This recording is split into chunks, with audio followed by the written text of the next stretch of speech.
Hay distintas becas, hay becas completas como la de China, como la de Hungría, hay becas parciales como la de Rusia. Rusia te paga toda la carrera, pero tú te pagas tickets, tú te pagas tu manutención mensual. Luego está beca Turquía, que es una beca súper completa, no tiene muchos cupos, pero te paga todo, ticket, seguro, te da una manutención mensual, entonces es completo para que tú te dediques solamente a estudiar. ¿Cuáles son estos requisitos en los que se fijan aparte del nivel académico? Sí es importante tener un buen récord académico, pero no es lo único que analizan. Y entre esas cosas están cartas de recomendación, por ejemplo, académicas, que algún profesor te haya dado una carta, voluntariados en las áreas de preferencia, ¿no? Si alguien va a estudiar medicina y hace un curso en la Cruz Roja o hace un voluntariado en algún hospital, eso también va a tener peso. Tiene tal vez alguna escuela de liderazgo. Idiomas también ayuda muchísimo. Hay para pregrados, hay para maestrías, hay para doctorados, entonces oportunidades hay, pero muchas veces no conocen y no sabemos tampoco cómo seguir el proceso de recopilación de los documentos.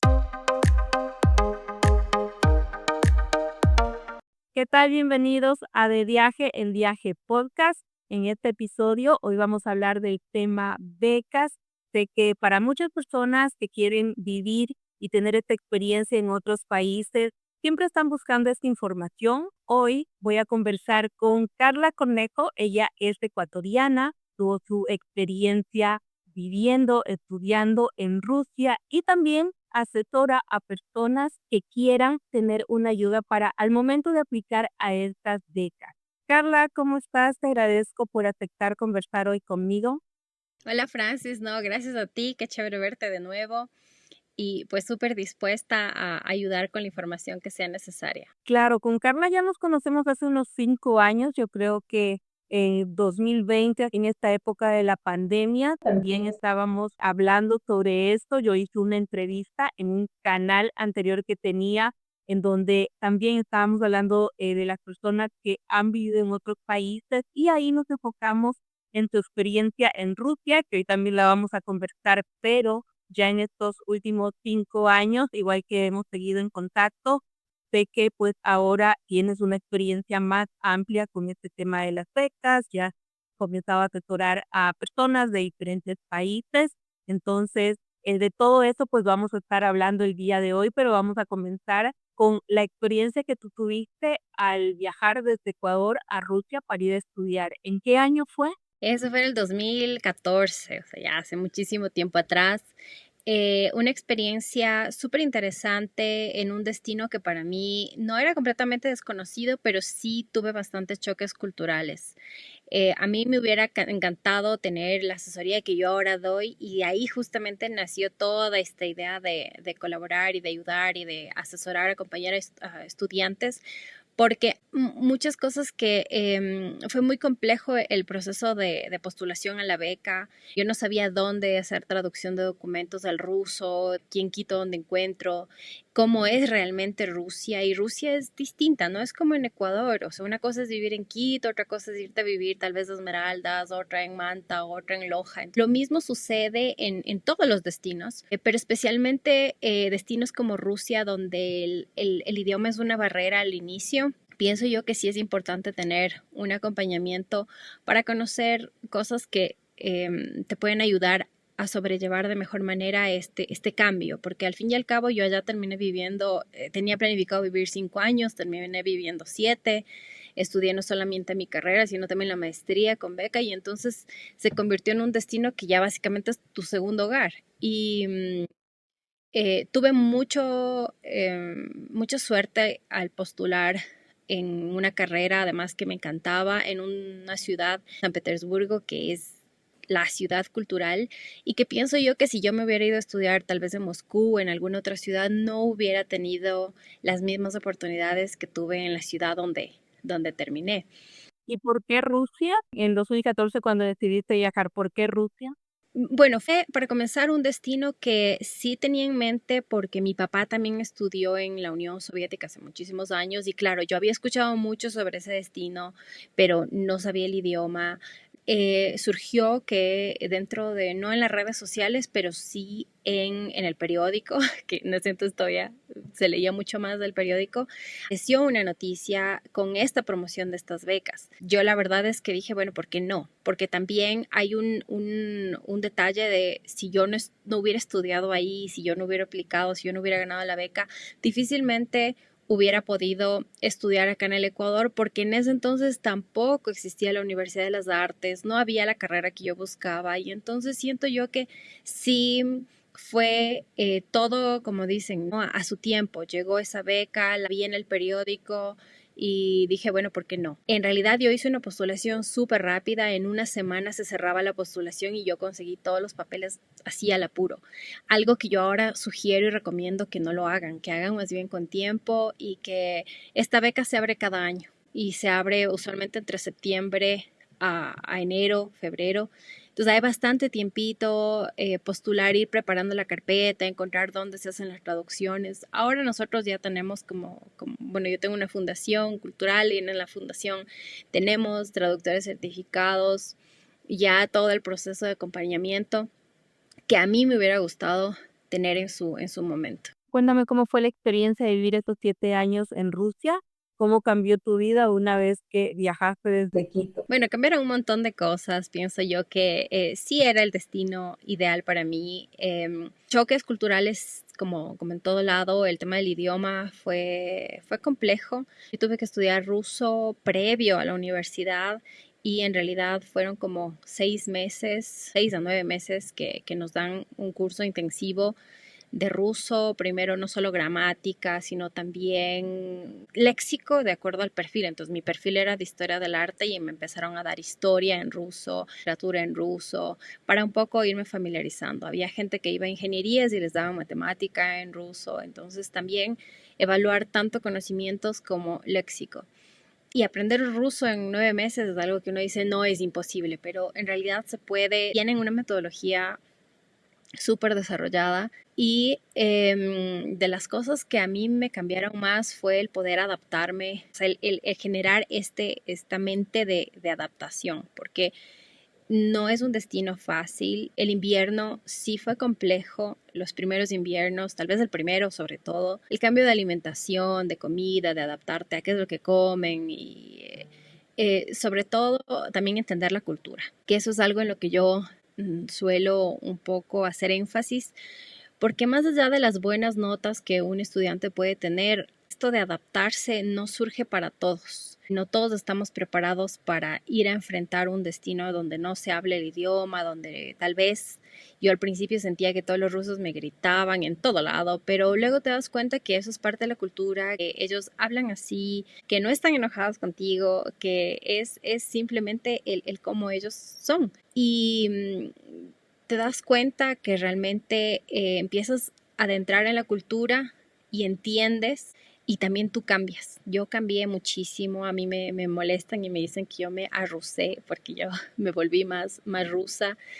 Y en parte eso para mí es un halago, ¿no? El tema de ahora ser puntual, cosas que tal vez para la cultura ecuatoriana es la hora ecuatoriana, esas cosas ahora yo siento que ya no son parte de mi personalidad. Además, con foto también en Rusia. Exacto, después terminé conociendo a un ruso, nos enamoramos, nos viajamos un montón y nos dimos cuenta que además teníamos muchas cosas en común a pesar de haber crecido con tantos kilómetros de distancia. Y ahora pues ya llevamos casi, este es el 9.º año que llevamos juntos y estamos ya con una nena de 1 año 8 meses. Ella también está creciendo en un ambiente donde habla el ruso con el papá, está aprendiendo ruso, está hablando español conmigo, hablamos nosotros inglés y entonces pienso yo que mi vida tomó un rumbo totalmente distinto al que hubiera tenido si me hubiera quedado pues en Ecuador. Y una vez que regresaste a Ecuador, ¿cuáles son los proyectos que empezaste allí en el país? Ya teníamos planificado regresar justamente pues para la época de la pandemia, regresamos y cayó pandemia. Pienso que muchas cosas surgieron, otras no tanto. Una de las cosas que hicimos primero fue crear la Fundación Cultural CLE, que es la institución legalmente constituida con la que empezamos proyectos en cultura, en idiomas y en educación, y que son los tres ejes que manejamos. Entre esos ejes hemos hecho actividades como festivales culturales, hicimos algunos en Casa de la Cultura Ecuatoriana, hemos realizado talleres de dibujo, de pintura, muchos talleres online enfocados a temas culturales, para emprendedoras, para niños, para jóvenes, y todo el tema de asesoría, ¿no? Entonces, en la asesoría becas hemos crecido ya no solamente con un destino que era Rusia, sino también otros destinos, porque en todas las becas básicamente es un concurso de postulación, un concurso de una carpeta, y lo que hacemos es un poco enfocarnos en asesorías personalizadas, donde si tú, Francis, quieres estudiar, no sé, en China, ok, vamos viendo documento por documento todo lo que tienes que recopilar, todo lo que hay que traducir. Luego viene la parte ya cultural, donde realmente a qué ciudad vas. Si vas, por ejemplo, a China, si te vas a Hungría, hay distintas becas. Hay becas completas como la de Turquía, como la de China, como la de Hungría. Hay becas parciales como la de Rusia. Rusia te paga toda la carrera, pero tú te pagas tickets, tú te pagas tu manutención mensual. Entonces también hay que entender, iniciamos siempre por un análisis de perfil. Entonces, entender quién es el estudiante que viene, qué ha hecho voluntariados, si no ha hecho, tiene que hacerlo, entonces le guiamos como que en dónde puede hacer, de acuerdo a su perfil, ha hecho cursos, tiene tal vez alguna escuela de liderazgo. Todo eso que ayuda muchísimo para que el estudiante consiga una beca, porque los oferentes buscan jóvenes que vengan a hacer cambios al mundo, ¿no es cierto? Entonces, que estudien, se les da todas las herramientas, pero eso tiene que verse también reflejado después en qué proyectos pueden surgir y generar estos líderes que en realidad se van a convertir para que tengan otras ideas y puedan ir cambiando un poco el mundo en el que vivimos. Claro, porque entre los requisitos, no solamente tienen que tener buenas notas, ser buenos estudiantes, sino, ahora tú con la experiencia que tienes, también no solo lo que tú viviste o aplicaste, sino que ya asesorando a más personas, ¿cuáles son estos requisitos en los que se fijan aparte del nivel académico? Sí, ese es un mito también, ¿no? Que solamente las notas o que tengo que tener buenas notas. Sí es importante tener un buen récord académico, pero no es lo único que analizan. Y entre esas cosas están cartas de recomendación, por ejemplo, académicas, que algún profesor te haya dado una carta. Les enseñamos cómo solicitar estas cartas, cómo debería venir redactada más o menos, porque también hay muchos profesores que no saben de esto y no saben cómo redactar una buena carta para que le ayude al estudiante. Entonces, que ahora hay un montón de páginas donde se puede seguir cursos. Coursera también es una opción, que puedes tener un diploma. Y en Ecuador la Telefónica Movistar también da cursos. El gobierno también tiene cursos donde hay certificación. Nosotros también tenemos en la fundación voluntariados en las áreas de preferencia, ¿no? Si alguien va a estudiar medicina y hace un curso en la Cruz Roja o hace un voluntariado en algún hospital, eso también va a tener peso, porque el oferente lo que está viendo es que el estudiante tiene interés académico, tiene interés en esa área, se está preparando, alguna pasantía en alguna empresa, todos eh, estas cosas que pueden acercarle al estudiante a su carrera, a tener esos conocimientos, todo eso ayuda muchísimo. Entonces sí es importante, sobre todo empezar con tiempo, porque si yo sé que aquí en el Ecuador sacar cita para el pasaporte son 6 meses, entonces ahí significa que yo tengo que planificarme. Luego, si no tengo cursos, si no he hecho voluntariados, si no tengo cartas de recomendación, eso significa que tengo que solicitar. Y la gente no es que de un día para otro te da, entonces sí es importante, sobre todo la planificación para esos extras. Idiomas también ayuda muchísimo, el conocimiento de idiomas. Es algo que aquí en Ecuador sí hace falta. Todos estudian inglés en el colegio y sin embargo cuando tienen que rendir el TOEFL, resulta que no alcanzan a un nivel B1, B2, que es como que lo que suelen solicitar. En muchos casos solicitan C1 y hay estudiantes que no logran pasar porque no están preparados. Entonces también eso requiere tiempo. Si voy a dar el TOEFL, tal vez prepararme. Yo, por ejemplo, rendí justamente en diciembre, me tocó renovar mi TOEFL. y yo hice una preparación de un mes y de ahí salió también un curso que ahora estamos dando de preparación de un mes para el TOEFL. Entonces siento yo que todas estas cosas ayudan muchísimo porque oportunidades hay un montón. Tenemos un calendario de becas en mi página de Instagram que pueden ingresar de manera gratuita. 300 becas para ecuatorianos en distintas áreas. Hay para pregrados, hay para maestrías, hay para doctorados. Entonces oportunidades hay, pero muchas veces no conocen y no sabemos tampoco cómo seguir el proceso de recopilación de los documentos. ¿Podrías decirnos algunas de las becas, de las opciones que tú hasta ahora has visto o has ayudado a otras personas para que apliquen? ¿En qué países? Bueno, Rusia, que es el destino estrella, obviamente por toda la experiencia que tengo. Después está China, que es un destino que ahora tiene muchísimas becas, no solamente del gobierno, sino también de universidades que cada universidad ofrece. Está Hungría. Nosotros tuvimos una reunión con el consulado de Hungría donde dio toda la información a un grupo de estudiantes del proyecto Victoria que manejamos. Luego está beca Turquía, que es una beca súper completa, no tiene muchos cupos, pero te paga todo, ticket, seguro, te da una manutención mensual, entonces es completo para que tú te dediques solamente a estudiar. Y luego destinos como Estados Unidos con la Fulbright, que tiene varias opciones, la Fundación Rotary, en España está la Fundación Carolina, las becas de la Fundación Botín, Luis Vives, opciones hay un montón. Destinos específicamente que más buscan están España, obviamente aquellos estudiantes que no manejan otro idioma, los que manejan inglés se van para Estados Unidos, también pueden ir para China, para Hungría.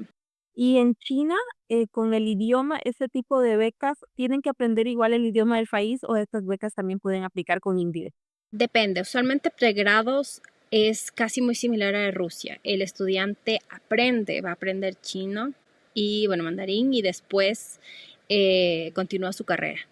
Hay carreras también en inglés y para eso hay que presentar un TOEFL. Entonces, si alguien va para una maestría, para un doctorado, esas no le van a dar en mandarín y obviamente sí va a tener allá curso para el tema del día a día, pero no estudiar, digamos, su programa. Entonces, hay opciones, no es un destino que le obligue. Corea también es un destino donde les dan el idioma. Brasil también les enseña un año de portugués. Es importante entender eso en el perfil del estudiante. Si estoy dispuesto a estudiar un idioma que me van a enseñar o si quiero tal vez en inglés manejarme. Entonces, opciones hay varias. Claro, hay muchas opciones en diferentes países hasta ahora. ¿Tú has visto o por qué crees que algunos les niegan o no entran en este proceso de selección para llegar hasta el final? ¿Qué cosas tal vez ellos no están cumpliendo o se les presenta como para que sean rechazados? Bueno, para que te rechacen, muchas veces sucede que el oferente pide cierta documentación y el estudiante no la tiene. Entonces aplica con lo que tengo, si pide con traducciones y no envío con traducciones notariadas, te descalifican. Si te pidieron carta de recomendación académica y presentaste una carta de recomendación laboral, también te descalifican. Si te pidieron exámenes médicos y traducidos y no lo presentaste o te pidieron examen médico de, me invento, VIH y hepatitis y solo presentaste VIH, también te descalifican. Entonces, para descalificarte puede ser por cualquier cosa. Pero básicamente es porque la documentación no está completa y no está formulada como está pidiendo el oferente. Luego, otra razón por la que te pueden descalificar es también hay ciertas becas que tienen un proceso de entrevista. Y si para la entrevista no te preparas tanto en tema léxico como conocimiento, eh, te pueden descalificar. Hay muchas veces que hacen una pregunta tan simple como ¿qué piensas hacer con esta beca? En el sentido de que ¿cómo vas a retribuir ya sea tu país, ¿no es cierto?, con esto? Y hay gente que dice, bueno, es que a mí me interesa salir del país. Y pues que eso sea cierto, pero en realidad ese no debería ser el motivo principal. El oferente no está buscando gente que quiera migrar por migrar, sino aportar con el conocimiento que va a obtener. Y esas son ciertas cosas que no permiten que el estudiante llegue a conseguir una beca. Justamente lo que dices, porque hay personas que pueden decir, me voy a vivir a este país, incluso ya lo pueden conocer o no, también con la mentalidad de que me podría quedar de una vez allá. Pero este tipo de becas, pues, es exclusivamente para estudiar. ¿Será que en algunos de los países también permite trabajar? No sé cómo fue en tu caso. Hay ciertas becas que sí permiten. Por ejemplo, la beca de Rusia te permite trabajar dentro de la universidad o en tus horas libres, pero en realidad los estudios por general son estudios a tiempo completo. Entonces yo tenía clases desde las 10 de la mañana hasta las 6 de la tarde. Sí habían horas huecas, había días donde no tenía ciertas horas, pero no es un horario en el que te permite tener un trabajo así sea de medio tiempo. Entonces, trabajos por horas sí se pueden realizar. Luego hay otras becas como China. China sí te prohíbe de manera categórica a trabajar porque lo que buscan es que tú te dediques al estudio, pero esa es una beca completa, o sea, te está dando todo, te está dando mensualidad, entonces realmente la necesidad de trabajar no la tienes. Y hay otros destinos también que sí te permiten después quedarte. Hay muchos donde tú puedes, dependiendo de cómo vayas avanzando, incluso legalizarte, quedarte, pero ese enfoque hay que tenerlo al momento de aplicar. Ahora hay muchos destinos que se están abriendo mucho para los estudiantes extranjeros. Yo logré, por ejemplo, graduarme de mi maestría con mérito y automáticamente ya incluso te dan, hay muchas universidades que te dan la opción de continuar tu posgrado o de encontrar tal vez un trabajo ya fijo. Y esas son oportunidades que se dan cuando el estudiante demuestra también interés durante toda la vida académica y aprovecha las oportunidades, hace contactos, que es algo que yo siempre les sugiero a los estudiantes, y demuestra esa excelencia académica no solamente en la postulación, sino a lo largo de su carrera. Y el proceso de aplicación, ¿cómo es una vez que ya tienen todos los documentos que les piden en los requisitos? ¿Acaso hacen una entrevista? ¿Cómo se da? Depende del oferente. Por ejemplo, en Rusia no hay una entrevista, es únicamente subir documentos a una plataforma. Los documentos tienen que estar ya previamente traducidos, notariados, con una notaría que hace el consulado, una certificación consular. Y todo eso a través de una plataforma. Son procesos usualmente largos. O sea, usualmente si el estudiante postula en septiembre, octubre, noviembre, ya mete los documentos, estamos hablando que tendrá que esperar 2, 3 meses para una preselección. Después, en el caso de que hayan entrevistas como es China, China sí te hace una entrevista en la embajada. Después hay que esperar otros meses más para la selección de las universidades. Algunas becas te permiten escoger. Rusia te permite hasta 6 opciones de universidad.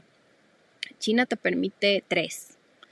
Hungría te permite 2. Y entonces ahí también va a depender. Luego ya cuando sabemos si te preseleccionaron, si la universidad ya te escogió, entonces viene el proceso un poco más rápido, digamos así, que es más o menos junio, julio. Ahí ya se sabe y hay ciertos programas que ya inician en septiembre. Entonces básicamente de junio, que tú puedes recibir una respuesta ya positiva, junio, julio, ya solo queda agosto para hacer tal vez visados y en septiembre tú viajas. Más bien la espera esta desde la postulación es la más larga y ya después del proceso, una vez está seleccionado, fluye con mayor claridad. Claro, es un proceso que les podría tomar entre 6 meses y un año, dependiendo de si tienen todos los requisitos que piden. Exacto, por eso es que yo solicito tal vez con anticipación unos 6 meses iniciar. Entonces, si yo ahora sé que en septiembre se va a abrir la postulación a la beca, entonces abril, mayo, empezar ya a recopilar mis documentos, a sacar mi pasaporte, a ver si necesito hacer cursos. Entonces, cuando empezamos la asesoría, vamos viendo el perfil específico de la persona y qué documentos le pueden ayudar a esa persona en específico, porque no todos los documentos le sirven. Si una persona va a estudiar diseño y tiene un curso de la Cruz Roja, no le va a ayudar, tampoco le va a quitar opciones, podría tener un curso en algo más relacionado. Entonces vamos viendo eso específicamente. Si tiene que dar el TOEFL, entonces tiene que prepararse para poder rendir ese examen y eso también toma tiempo. Entonces no hacer todo al apuro y más bien ir con calma. Las personas que tú les das el asesoramiento, ¿cómo les ayudas en todo este proceso? Una vez que alguien se comunica contigo, empiezan pues a analizar su caso y todo eso, pero tienen el acompañamiento contigo pues al momento de empezar a hacer y después también.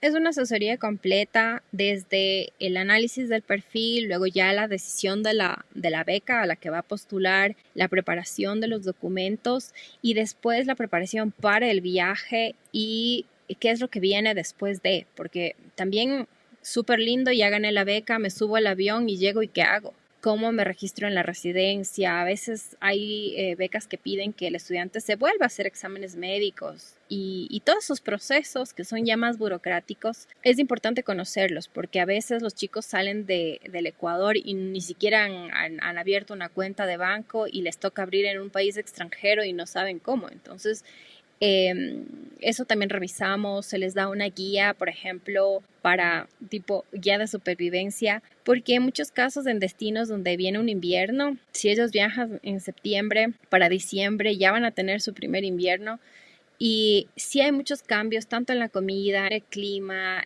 y es importante ayudarle al cuerpo. Yo incluso sugiero vitaminas para que puedan compensar, porque una cosa es vivir en tu país, comer la comida que tú comes, pero cuando te mudas hay que evitar y ayudarle al cuerpo para que se adapte a ese nuevo clima, a esa nueva alimentación.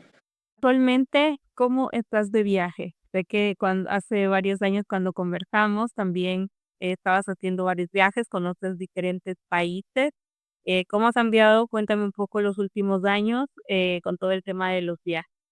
Bueno, con los viajes no hemos tenido muchos porque la pandemia nos retrasó ahí en los planes que teníamos, pero por ejemplo viajamos a Cuba, recorrimos la mitad de la isla porque no alcanzamos a más, mochileando como tú sabes que a nosotros nos gusta. Ese fue el viaje que hicimos tipo previo a que nazca Vika. Ahí de hecho me quedé embarazada en ese viaje, ya estábamos nosotros planificando. Y recientemente ya con Vika viajamos a Río de Janeiro, que también fue una experiencia completamente diferente, viajar con una toddler. Eh, y pienso yo que toda esa experiencia nos encantaría ahora viajar un poco más. Ella ya está caminando, está ya corriendo, ya saltando y va a ser mucho más fácil. También en el tema neurológico para nosotros es importante que ella tenga todas esas experiencias, ¿no? Que ayudan muchísimo al desarrollo del cerebro. ¿Cómo van las actividades también con la fundación, sería, que tienes en Quito? Sí, nosotros mucho de las actividades, como tú sabes, a mí me encanta manejar remoto, las asesorías se hacen remoto, por eso también hemos podido trabajar con estudiantes de Colombia, de Chile, de Perú, porque eso también nos permite a nosotros tener una libertad para poder viajar. Y otras actividades que son como festivales, eso sí se hacen presenciales, talleres de dibujo también se realizan con los niños. Entonces, todas esas actividades que vamos siempre planificando año a año.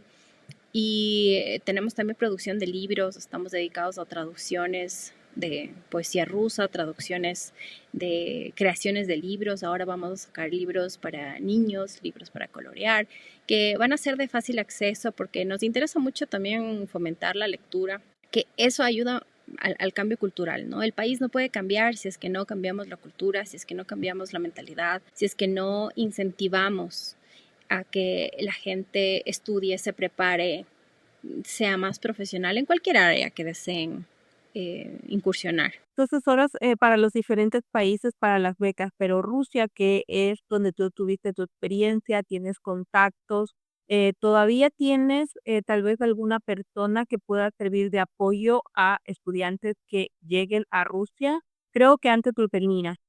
Sí, todavía hay porque va creciendo la red. Bueno, para comenzar, allá están mis suegros y luego hay una red de estudiantes que se convierten en como embajadores culturales, digamos así, que son estos mismos chicos que salen, van a la beca y ellos se convierten en esos promotores, ¿no? Y de hecho también tenemos ahora esta escuela de embajadores culturales que estamos por lanzar, que son justamente estos chicos que van a poder tener un ingreso económico gestionando, haciendo estas mentorías que ahora ellos ya conocen este proceso que les hemos ayudado paso a paso. Entonces la red empieza a crecer y también genera un ingreso que nos interesa muchísimo que los jóvenes también puedan eh, obtenerlo mientras estudian. ¿Y de qué se trata esto de embajadores culturales?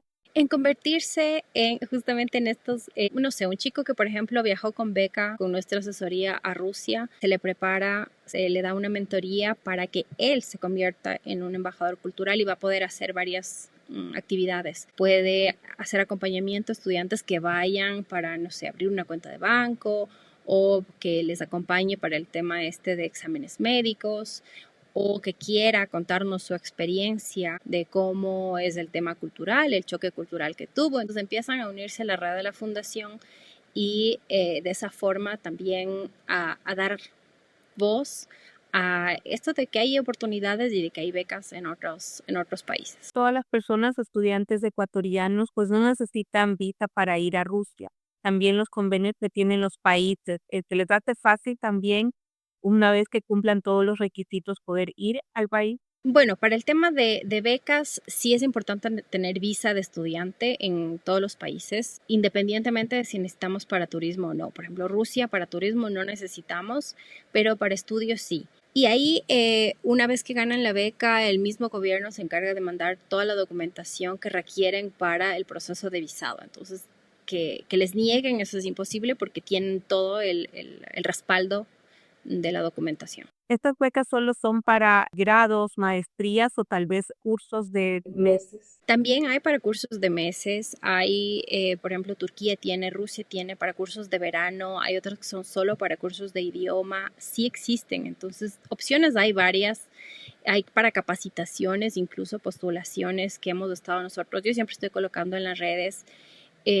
conferencias, también hay postulaciones solo para alguna conferencia específica y es importante que entiendan que todo eso son concursos, hay que preparar carpetas, hay que tener los documentos tal como pide el oferente para poder tener la opción de entrar de manera competitiva. Claro, pero me imagino que para aplicar ya para una carrera de unos 4 o 5 años o una maestría, pues los requisitos ya son más grandes. Ya hay que tener más tipo de documentos que para aplicar como para una conferencia, que pueden ser unos 3, 4 días, una semana. Así es. Es importante entender que para una carrera sí van a ser mayores documentos. En muchos casos, te mencionaba exámenes médicos que hay que hacerse, estas recomendaciones académicas. Solicitan más. Muchas becas son más conocidas que otras y sin embargo, en todas hay competencia, no todas tienen la misma cantidad de cupos. Entonces sí es importante prepararse tanto psicológicamente como preparar su carpeta física de documentos y poder competir. Aquí la intención en toda la asesoría es que tengan las herramientas, tengan el conocimiento para entrar con una carpeta fuerte y entonces poder tener opciones de ganar la beca. Hay becas también desconocidas y que no tienen tanta competencia. Entonces, todo va a depender del perfil del estudiante. Si hay estudiantes que me dicen, Carla, yo no quiero un destino donde tenga que sufrir mucho frío, difícilmente le voy a sugerir Rusia. Pero sí hay otros destinos bien interesantes que pueden ofrecerle. También hay intercambios de un semestre y todo eso también es importante revisar las bases de cada oferente para poder presentar de mejor manera. ¿Cuál es tu página web o tus redes sociales para las personas que quieren comunicarse contigo? Bueno, en Instagram, que es la red que más, digamos, manejo, estoy ahí como carlycornejo.n, Carly con C y con Y. Y ahí mismo hay un link donde pueden entrar al calendario de becas, pueden revisar todas las becas que hay para ecuatorianos y para latinos en general. También hay un canal de difusión de becas donde siempre estoy colocando información que aparece. Y ahí también hay opción de encontrar, de mandarme un mensaje. Yo estoy viendo las redes, pueden mandarme por WhatsApp también. Siempre estamos en contacto, pues, para la gente que está buscando becas. Claro, igual aquí en la descripción voy a poner tu página web, las redes sociales, también aquí abajo en el video, porque las personas se pueden informar. Actualmente tenemos mucha información, entrar a un buscador, pero también hay personas que siempre necesitan tal vez del apoyo de alguien, y especialmente alguien que ya ha vivido todo eso, tiene esa experiencia. Entonces, en este caso, podrían escribirte, enviarte un mensaje y preguntarte sobre eso. ¿Hace cuánto tiempo ya no vas a Rusia? No fue hace mucho tiempo. Sí, a recordar mucho todo lo que extrañaba ya de la comida. Eso me ha pegado muchísimo, extrañar la comida rusa. Así, ¿qué te gusta de la comida rusa? Aquí lo más cercano es como una crema agria, pero allá se llama smetana. Luego tienes las ensaladas, que hay distintas, las sopas, aunque mi esposo sí cocina algunas, sí hay otras que no tenemos todos los ingredientes, ¿no? Pero mm, pienso yo que yo terminé enamorada del país, de la cultura, y para mí se convirtió en mi segunda casa. Y ojalá pueda llevarla a mi pequeña pronto para que también conozca. Pero por el momento no tienen pensado regresar, están establecidos ahora en Ecuador. Estamos sí en Ecuador, tenemos algunos planes para viajar, pero todavía estamos, digamos, a la espera de que pueda suceder. Y cuando tenga respuesta, igual haremos una reunión contigo para ver cómo podemos también promover otras actividades. Perfecto, yo creo que pues hemos hablado de distintos destinos a los que se pueden aplicar para todas estas becas, aunque tú estás en Ecuador, las personas de distintos países de Latinoamérica, igual que quieran aplicar a estas becas, también pueden ponerse en contacto contigo. Aquí ya puse la página web de Carly para que puedan contactarse con ella si es que necesitan acompañamiento. Te agradezco mucho por haber aceptado conversar conmigo, pues y que nos puedas explicar todo ese tema que es bastante interesante para muchas personas que les gustaría tener esta experiencia. A ti, Francis, por el tiempo, por esta oportunidad para poder compartir y que muchas más personas conozcan de estas alternativas que hay. Cada martes a las 8 de la noche, hora suiza, hay un nuevo episodio, así que les invito a suscribirse a De Viaje en Viaje Podcast. Hasta la próxima semana.